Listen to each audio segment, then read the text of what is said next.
Alrighty, what's the ritual with the tooth fairy? So if you lost a tooth, you put it on your pillow, and then a tooth fairy will come and grab it, and then keep it, and then she'll bring you money. Oh, nice. Have you ever wondered how we came to this ritual? How in the United States we came to have our tooth fairy, and the process in which our child loses the baby tooth, and our child puts that tooth under the pillow. The tooth fairy comes at night and replaces that tooth with a coin. It's something that in all the different cultures across the US, we tend to do. How did we come across this? How did our diverse country come to have our modern day tooth fairy? We did it through amalgamation. It's pieced together by so many different cultures that we've picked up. So when thinking about it, I first want to take a look at ancient Europe. Now, America definitely has some deep roots from Europe. So in ancient Europe, though, it started off drastically different than what our modern day tooth fairy is today. Instead of a tooth fairy, and instead of it being a positive thing about losing a tooth, it was a witch. Now, the belief was that if a child lost a tooth, the child then performed the ritual of taking the tooth and throwing the baby tooth into a fire. Now, the reason the child did that was because they were trying to keep the tooth away from the witch. Because if this witch were to get your tooth, that witch could have control over you, or that witch, because it had part of your body, that baby tooth, it could put a curse on you. Now, over time, that switched.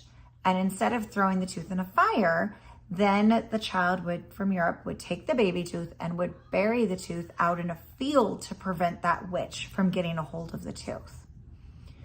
Well, as time went on and Europe started to become more urbanized and there wasn't big fields around, children started planting the tooth actually in a flower pot or in like a windowsill flower. So that then turned into burying the tooth underneath your pillow. Now, ancient Viking history, they had a ritual where a child would lose a baby tooth, and the Vikings, the adults, would actually make a tooth payment, which is where we first start seeing a payment rather than the ancient European tradition of trying to keep it from a witch, prevent a curse. Ancient Vikings, they would make a tooth payment because they wanted the baby tooth. They saw that baby tooth as a product from a child would bring good luck to the Viking.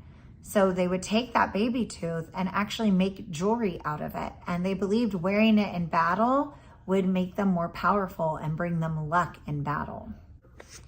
Now in India, Sri Lanka, Vietnam, and East Asia, it was a little bit of a different story.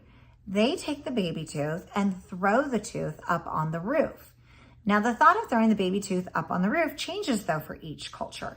So the ritual for East Asia is that if you lose a bottom tooth, the bottom tooth you throw up on the roof in hopes that that new adult tooth coming in actually follows where that baby tooth was thrown and would come in straight. And then if you lost an upper tooth, you would bury it in the ground. And again, it would be to help that adult tooth follow where that baby tooth went and to come down in straight. But in other cultures, the throwing on the roof was for all the baby teeth, and they would take the baby tooth and they would throw it on the roof.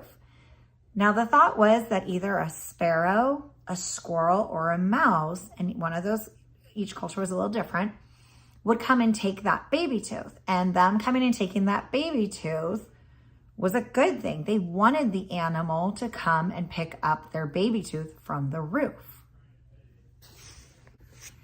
The Cherokee Indians would take the tooth and they would throw the baby tooth up in the air, later on up on a roof. And as they did it, they would have a chant, and they would say a chant about a beaver 4 times in a row, because their thought was that they wanted a beaver to come and get that tooth to then get their adult teeth to have the strength of a beaver's teeth. Now, it's very fascinating then, because then you see, okay, well, Cherokee Indians, they wanted this animal's particular, the beaver, for the strong teeth. Now, the most popular animal amongst different cultures for the ritual of a tooth fairy, for the ritual of losing their baby teeth, is actually a mouse. So in Spain, Peru, Mexico, Chile, and Argentina, it was a toothed mouse. So much like the Cherokee Indians, they saw the mouse as a symbol of strong teeth, which mice do have strong teeth. Different cultures had different names for the toothed mouse. Now in Spain, the toothed mouse was referred to as El Ratoncito Perez, or El Raton. Where then, as in France, the toothed mouse was La Petite Souris. Now in France, it was the same thing that we now have today, where, and as modern day Europe, that the tooth was put under a pillow and the tooth mouse would come and take the tooth. But in Argentina, who also has the tooth mouse, theirs was different. You would actually take a cup of water and you would put the tooth in a cup of water by your bed at night. Now the thought was that the mouse would then come and drink the water because the mouse needed to be hydrated from traveling all over to different homes to collect teeth. And in place of the tooth, the empty glass would then have a coin when you woke up in the morning.